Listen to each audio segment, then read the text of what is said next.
Masechet Nedarim Daf Lamed Zayin, on commence Bezrat Hashem Daf Lamed Vav Amud Bet à 5 lignes d'en bas. Melamdo Midrash Alachot Vagadot Avalo Elamdenu Mikra. On a vu dans la Mishnah. Malgré le Neder, qui n'a pas le droit de profiter de son ami pourra lui enseigner quand même la Torah orale. Midrash, les Drashot, Alachot, Agadot, donc de Moussav. Par contre, son ami ne pourra pas lui enseigner des psukim. La Gemara demande quelle est la différence. Mikra Maïta Malo Elamdenu. Pour quelle raison la Torah écrite, il n'a pas le droit de lui enseigner?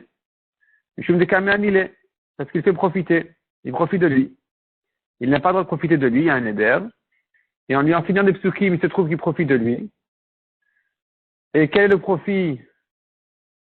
C'est que, il s'agit du cas d'Iloran, où il ne se fait pas payer, le maître ne se fait pas payer. Donc l'élève économise de l'argent. Or l'élève n'a pas le droit de profiter de son maître, puisqu'il y a un éder sur l'élève. Donc finalement, il n'aura pas le droit de lui enseigner des psukim de cette manière-là. Si c'est ça la raison, demande à Gemara, on ne comprend pas pourquoi est-ce que la Torah orale, il peut, lui enseigner. Midrash Nam, il kamanile, dans le Midrash aussi. Il fait profiter, le maître enseigne à son élève, l'élève ne paye pas, il a gagné. Répond la Gemara, Bar Shmuel, Vemakom, Shenotlin, Sachar, la Mikra, Ve'en Notlin, Sachar, la Midrash. Il s'agit d'un endroit où on a l'habitude de payer uniquement pour les psukim, la Torah écrite, mais pas pour la Torah orale. Donc sur la Torah écrite, il économise l'argent, sur la Torah orale, il n'a rien gagné, l'élève a le droit donc d'apprendre de son maître, ça ne s'appelle pas qu'il profite de lui, le maître fait sa mitzvah, l'élève fait sa mitzvah, l'élève n'a pas économisé de l'argent parce qu'il n'en avait pas à payer, donc c'est permis. Maïpaska, pourquoi tu tranches les choses comme ça de dire qu'il s'agit d'un endroit, on paye pour ci, on paye pas pour ça, d'où ça vient ces idées-là? Répond la Gemara Hakamashmalan, le chidouche de la Mishnah nous apprend justement. De afilu de makom shenotlin sachar, même là où on se fait payer pour enseigner la Torah, à la Mikra Shar el Mishkal, à la Midrash Shar el Mishkal, on a le droit de se faire payer uniquement pour enseigner la Torah écrite, mais pas pour la Torah orale. Demande à Gemara quelle est la différence. Maïshna Midrash de l'eau. En quoi est différent le Midrash, la Torah orale, où on interdit de se faire payer? Le maître n'a pas le droit de se faire payer quand il enseigne la Torah orale. Pourquoi? Dire-t-il parce qu'il est écrit dans le Pasuk. Moshe parle à tout Israël, avant de rentrer en Israël, il leur dit comme ça.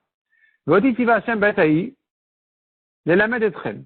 Akadosh Baruch Hu m'a ordonné à ce moment-là, donc à Or Sinaï, de vous enseigner la Torah. De là, je vois que Moshe a eu la mitzvah d'enseigner la Torah à Israël.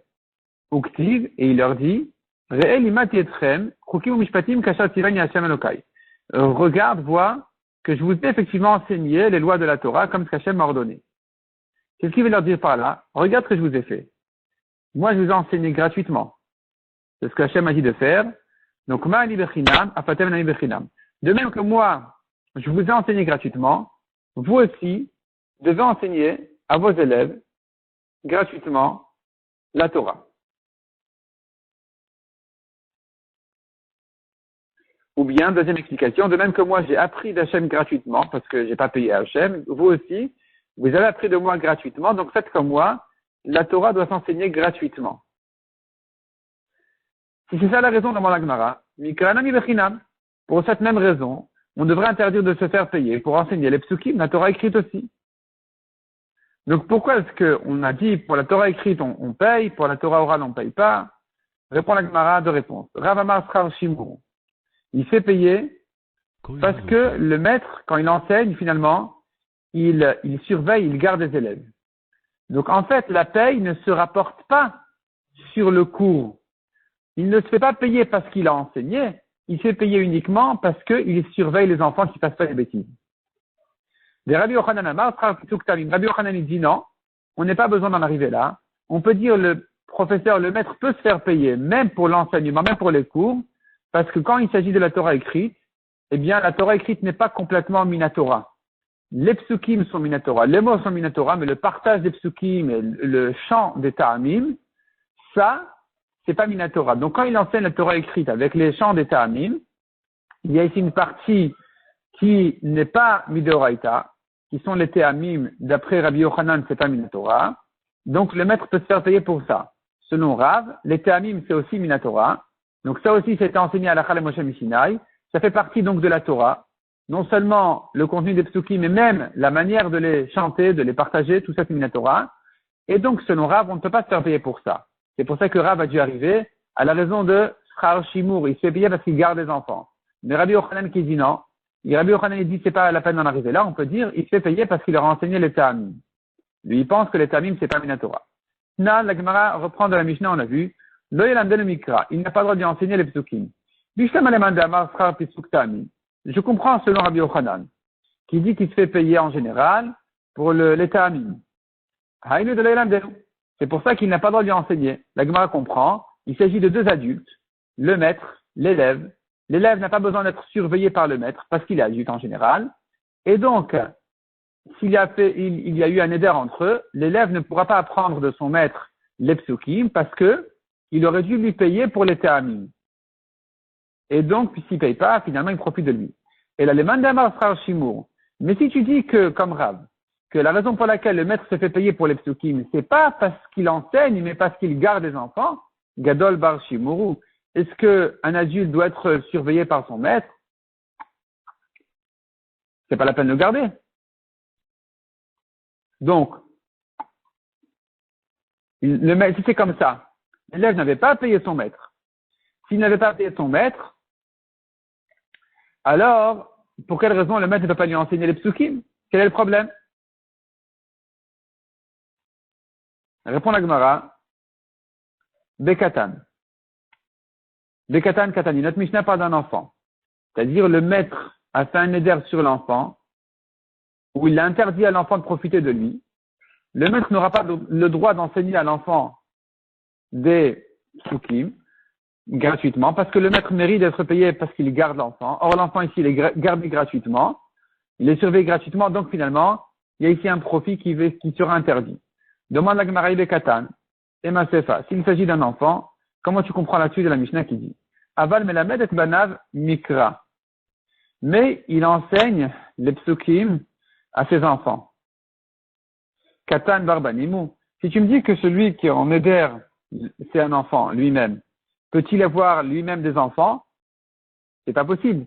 Donc pourquoi tu me dis, le maître n'a pas le droit d'enseigner au moudar, celui qui est interdit en éder. Il n'a pas le droit de lui enseigner des psukim. Ça va, tu m'expliques qu'il s'agit d'un enfant. Mais, dit la Mishnah, il peut enseigner à ses enfants. Aux enfants de qui? De son élève, l'enfant? Comment est-ce que son élève, l'enfant, a des enfants? C'est pas possible. Il manque des mots dans la Mishnah, répond la Gemara. Il faut l'enseigner comme ça. Le Madir n'a pas le droit d'enseigner au Moudar. Donc le maître n'a pas le droit d'enseigner à son élève. Il n'a pas le droit d'y enseigner des psukim s'il est un enfant. Et que le maître méritait d'être payé pour ça. Mais si l'élève n'est pas un enfant, il est un adulte, le maître aura le droit d'y enseigner non seulement à lui-même, puisqu'il ne mérite pas d'être payé, selon Rav, et aussi d'ailleurs à ses enfants. Il pourra leur enseigner des psukim, parce que là, ça ne s'appelle pas que le Moudar a profité de lui. Finalement, il n'enseigne qu'à ses enfants, donc il n'y a pas de problème. Métivé. La Gemara continue à objecter. Tinokot lo korin matrila beshabbat. Les enfants n'ont pas à étudier pendant Shabbat un nouveau texte pour la première fois. Et la shonin barishon. Mais ils peuvent faire une première révision. La première révision, elle est permise Shabbat, mais une nouvelle étude, c'est pas possible de faire avec les enfants pendant Shabbat. Pourquoi? Selon Rabbi Yochanan qui dit que le professeur se fait payer pour les ta'amim, je comprends pourquoi pendant Shabbat, il n'a pas le droit de leur enseigner un premier texte, un texte qu'ils apprennent pour la première fois, parce qu'il y a ici une fatigue à leur enseigner les ta'amim, donc le maître mérite de se faire payer dessus. Or, pendant Shabbat, on n'a pas le droit de travailler et se faire payer, ça s'appelle Schar Shabbat, c'est un salaire de Shabbat, donc c'est interdit pendant Shabbat. Par contre, les révisions, même la première, c'est plus facile, il ne mérite pas d'être payé dessus, puisqu'il connaît ses enfants déjà les ta'amim, et donc ça s'est permis pendant Shabbat parce qu'il n'a pas à se faire payer, il n'y a pas de Schar Shabbat ici. Et là, les mandamar Schar Shimur. Mais d'après celui qui dit qu'il se fait payer le maître parce qu'il garde les enfants, Amay en Korin Batrila Beshabbat, de Amay Shonin Barishon, quelle est la différence pour dire qu'une première lecture s'interdit, une première révision c'est permis. Quelle est la différence? Haïka Srar Shimour de Shabbat. Il y aura toujours le problème où le maître se fait payer pour garder les enfants pendant Shabbat. Les enfants, pendant Shabbat, ils doivent être tout autant surveillés que pendant les jours de Chol. Et donc, ils mériteraient de se faire payer. Pourquoi tu fais une différence entre première lecture, deuxième lecture? Il n'y a pas de différence. Il se fait de toute façon payer. C'est un problème pendant Shabbat. Répond la Gemara. Velitamer, avant la réponse. La Gemara dit d'après toi. Srar Pisouk be Shabbat ni Assour. Et si, donc en fait, tu comprends, pour celui qui dit qu'il se fait payer pour les Théamim, tu comprends. Qu'est-ce que tu comprends? Que pendant Shabbat, il n'a pas le droit de faire une première lecture où il mérite un salaire. Une révision, il a le droit. Pourquoi il n'a pas le droit à une première lecture? Quel est le problème? Quoi, son salaire, c'est un problème? Il n'y a pas de problème. Havla'aï. Ce n'est qu'une havla'a, c'est-à-dire que son salaire de Shabbat, il est avalé dans les jours de Chol. Et donc, c'est permis. Ve'avla mishrachari. Une havla, c'est permis, c'est-à-dire, s'il prend le salaire pour toute la semaine, pour tout le mois, même s'il y a des jours de Shabbat dans ces jours-là, et même si on lui ajoute de l'argent pour les jours de Shabbat, c'est pas un problème. Le problème de Srar Shabbat, un salaire de Shabbat n'est que dans le cas où il vient Shabbat, il travaille, et Motzei Shabbat, on le paye pour son travail de Shabbat. Mais s'il travaille quelques jours, même si parmi ces quelques jours il y a Shabbat, il n'y a pas de problème de se faire payer. Donc pour les Ta'amim, tu me dis une première lecture s'interdit, il mérite de se faire payer. Pourquoi? Pourquoi il se fait payer pour toute la semaine?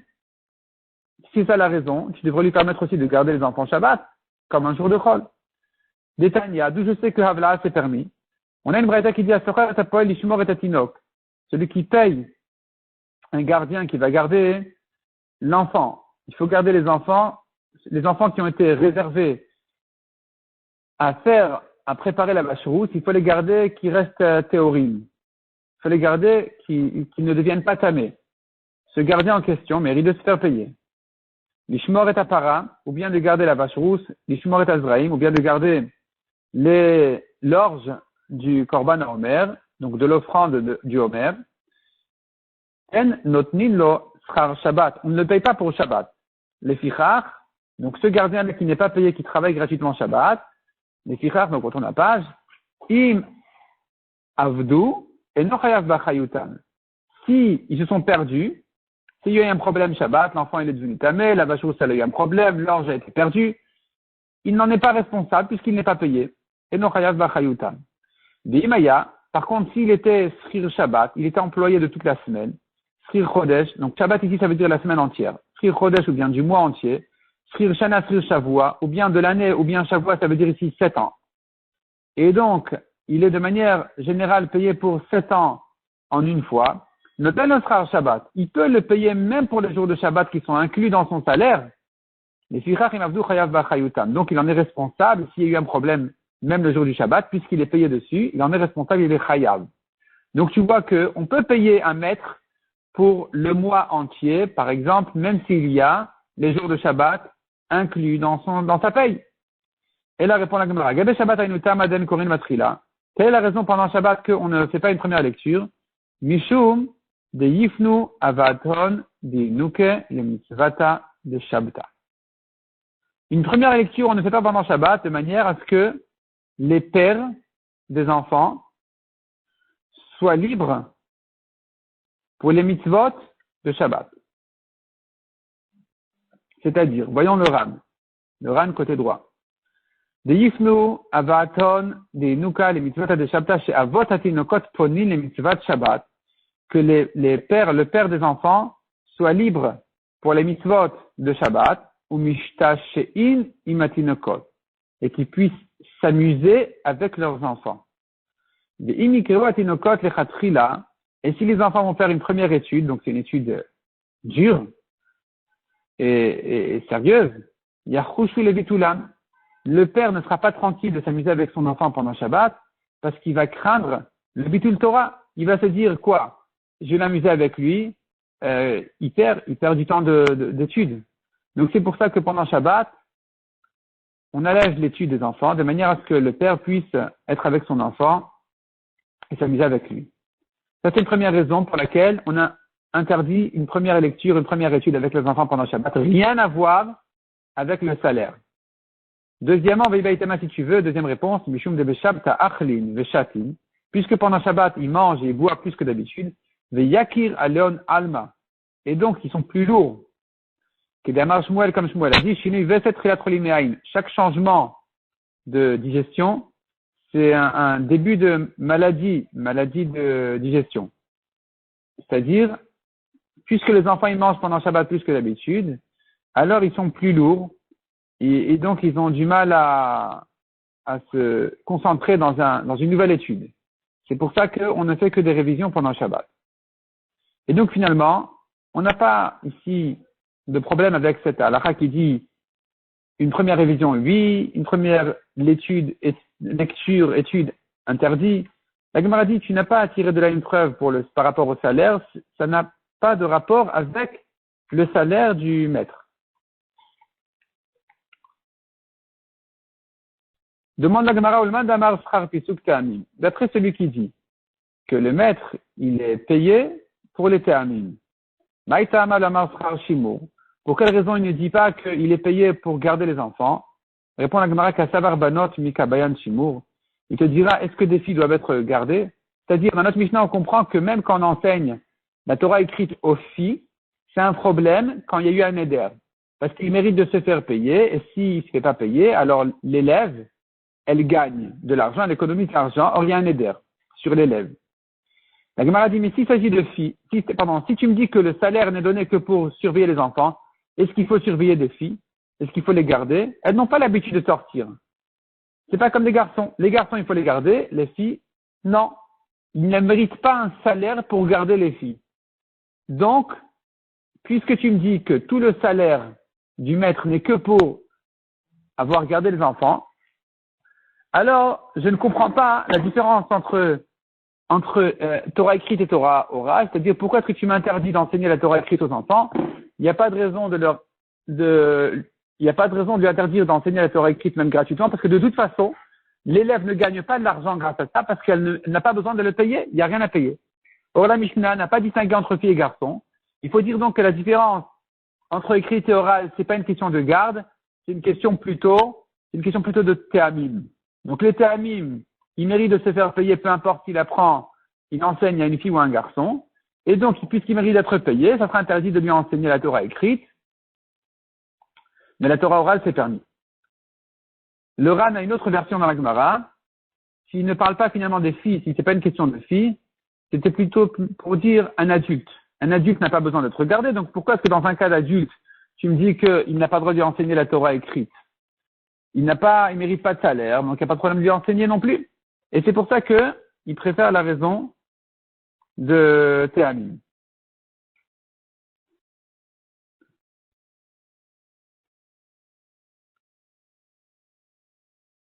Ou le mandamar frère Shimur, et d'après celui qui dit qu'il est payé pour garder, pourquoi il ne dit pas la raison des Théamim? Kassabar, il pense, Pisuk Théamim de Raitaou. Il pense que le partage des Théamim, c'est Minatora. Et puisque c'est Minatora, donc ça rentre dans l'interdiction de se faire payer. On n'a pas le droit de se faire payer pour enseigner la Torah. Et puisque les Théamim font partie de la Torah, donc on n'a pas le droit de se faire payer pour ça non plus. Donc on est obligé de dire qu'il n'est payé que pour garder. Et d'où je sais que les Théamim, c'est Minatora.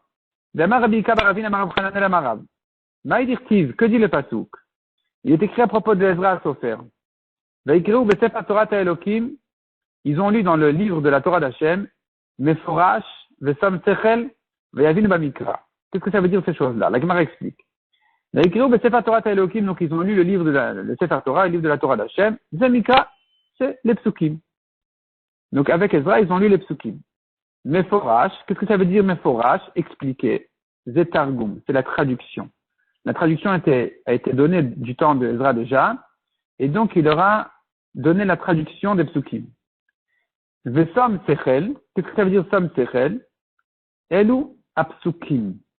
Ça, c'est le partage des psukim. Donc ça donne un Sechel, une compréhension, comment partager les psukim. Et ça aussi, Ezra, il leur a appris. Veyavin Bamikra, et ils ont observé, regardé, compris dans les psukim, Ze Pisuk Teamim. C'est le partage des Teamim. Non seulement le partage des psukim, mais les Teamim aussi. Donc, c'est Minatora. Du temps d'Ezra, on connaissait déjà les Teamim, c'est pas Midrabanan. Ve Amrila, Elu HaMesorot. Il y en a qui disent que Vayavinu Mamikra, c'est les Mesorot. Mesorot, ça veut dire, on a une Masorot qui dit, tel mot s'écrit avec Yud, tel mot s'écrit sans Yud, avec Vav, sans Vav, et ainsi de suite. Ça, ce sont des transmissions à l'oral, par cœur, qui rentrent donc justement dans ce pasuk-là de Vayavinu Mamikra. Tout ça, c'est Minatora. Amar Rabbi Yitzchak. Mikra Sofrim, Veitur Sofrim. La lecture des psukim. Mikra Sofrim. Veitur Sofrim. Donc, Sofrim, c'est les Chachamim, c'est-à-dire que ce que les Chachamim connaissent de la lecture des psukim. Veitur Sofrim, c'est ce qui couronne les psukim, ça veut dire des mots en plus qui embellissent la phrase. Et donc, nous avons dans les psukim des mots qui sont en trop, en plus, mais qui servent à embellir la phrase. Tout ça, c'est à la Chalem Moshe Mishinai. Il n'y a rien qui n'a été ajouté ensuite. De même, Vekalian veloktivan, des mots qui sont lus, mais pas écrits. Ou ktivan velokarian, ou des mots qui sont écrits, mais pas lus. Tout ça, à la Chalem Moshe Mishinai. C'est une halakha que Moshe a appris à Sinaï. Et donc, tout ça, c'est Minatora. Et la Gemara donne tous les exemples. La Gemara donne des exemples à tous ces cas-là. Mikra Sofrim, la lecture de Psukim, Eretz, Aretz, Shamaim, Mitzrayim. Qui t'a dit de lire comme ça? Qui t'a dit de lire Aretz, Eretz, Shamaim? Peut-être que ça se lit Shamim. Peut-être que ça se lit Matrim. Pourquoi tu dis Shamaim, Mitzrayim? Tout ça, c'est une lecture. C'est une lecture qui est à la Chalem Moshe Mishinai. Itur Sofrim, c'est ce qui embellit les Psukim. La Gemara donne des exemples de mots en trop dans les psukim qui ne sont pas nécessaires dans le pshat du pasuk. Achar ta'avoru, achar teler, achar te'asef. Au lieu de dire achar ta'avoru qui veut dire et ensuite vous passerez, le pasuk aurait pu dire vet ta'avoru et vous passerez. Donc il s'agit là-bas des malachim que Abraham a reçus. Il leur a dit mangez et ensuite vous continuerez à votre chemin. Pourquoi il a dit le mot achar? Il aurait pu dire vetavoru et passer, manger et passer. De même, achar teler. Et ensuite, elle ira. Le mot achar étant trop, on aurait pu se suffire de veteler. Achar teasef. Et ensuite, elle sera ramassée. Elle va entrer chez elle. Donc, à nouveau, on aurait pu dire et elle reviendra chez elle en parlant de Myriam qui a eu la lettre, etc. Donc, elle devait être isolée pendant 7 jours et revenir. Donc pas et ensuite revenir. Et revenir, c'est suffisant. Le mot achar, c'est un mot qui est pas indispensable, mais qui ajoute un goût agréable au pasuk, qui ajoute qui ajoute quelque chose au pasuk. Kadmu sharim achar nognim. À nouveau, kadmu sharim achar nognim. Donc sharim, c'est les chanteurs, nognim, c'est les musiciens. Et donc, le pasuk, le mot achar ici est en trop, on aurait pu dire kadmu sharim venognim. De même, le pasuk dit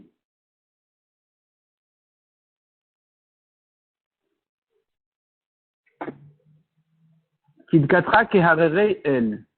Le pasuk aurait pu dire Tidkatra harere el. Tidkatra, c'est à Tzedaka, les montagnes, les grandes montagnes. Pourquoi tu me dis comme les grandes montagnes? La lettre Kaf, elle n'est pas indispensable, mais le pasuk l'a ajouté. Ça, c'est encore à la Chalem Moshe Mishinai. Quels sont les exemples de psukim qui sont Karian Veloktivan? Des mots qui sont lus mais pas écrits dans le texte du Sefer Torah ou des Nevi'im. Et la Gemara nous donne une liste de psukim qui sont Prat de Belerto. Dans le pasuk s'écrit Belerto, et là-bas on lit le mot Prat. Le pasuk qui dit comme ça. Belerto la Hashiv Yado binhar Perat. Le mot Prat est lu mais pas écrit. Ish de Kasher Ish'al Ish bidvar Elokim. Le pasuk dit Kasher Ish'al bidvar Elokim. Le mot Ish est lu mais pas écrit dans le pasuk. Ba'im de Nivneta. C'est écrit Hineyamim Neum Hashem Venivneta. Mais on lit Hineyamim Ba'im Neum Hashem. On ajoute le mot Ba'im. Là, de l'ifleta. À nouveau, le mot là à propos du pasuk de l'ifleta est un mot qui se lit et qui n'est pas écrit. Donc c'est écrit comme ça dans le pasuk.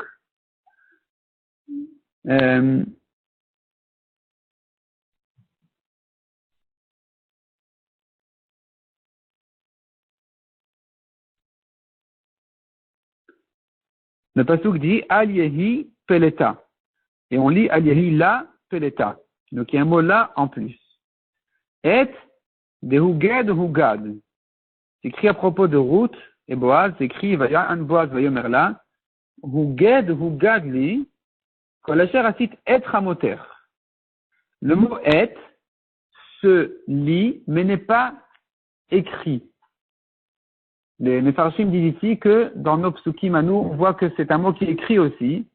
Et donc, ça ne rentrerait pas a priori dans la liste de ces choses-là, qui étaient connues du temps de la Gemara comme des mots qui sont lus et pas écrits. Chez nous, c'est écrit aussi. Encore un passage qui dit Elai de Agoren. À propos du Goren là-bas, c'est écrit que Naomi lui a dit à Ruth, va au Goren, va au champ. Et là-bas, il y a un mot Elai qui se lit et qui n'est pas écrit. Elle lui a dit Kol asher tomri et essai. On dit Kol asher tomri Elai et essai. Dit Ruth à Naomi, sa belle-mère, dit tout ce que tu me dis, je ferai. Elai de Aseorim, pareil, un autre pasuk à propos des Seorim, donc c'est écrit Shesh Aseorim, Ele Natani ki amar al tavoi, on lit le pasuk qui amar Elai al tavoi, donc on ajoute un mot. Halen, Karian velo Katvan, tous ces psukim-là, ils se lisent, mais ils ne sont pas écrits. Donc ces mots-là sont lus et pas écrits. Nous avons le contraire, des Katvan velo Karian, quels sont les mots qui sont écrits mais qui ne sont pas lus? Na de Islach. C'est écrit Islach Hashem Lavdecha, et on lit Islachna Hashem Lavdecha, alors que le mot Na n'est pas écrit. Non, c'est le contraire ici, pardon. Katvan velo Karian. Il est écrit, mais il ne se lit pas. On saute le mot. C'est écrit Islachna Hashem, on dit Islach Hashem. Nous avons encore Zot de Hamitzvah. À propos de Hamitzvah, du pasuk de Hamitzvah, c'est écrit Zot. Le mot Zot, il est écrit mais il n'est pas lu. Les Mefarshim effacent cette phrase-là parce qu'on ne trouve pas ça. On n'a pas chez nous ce Zot-là de Hamitzvah.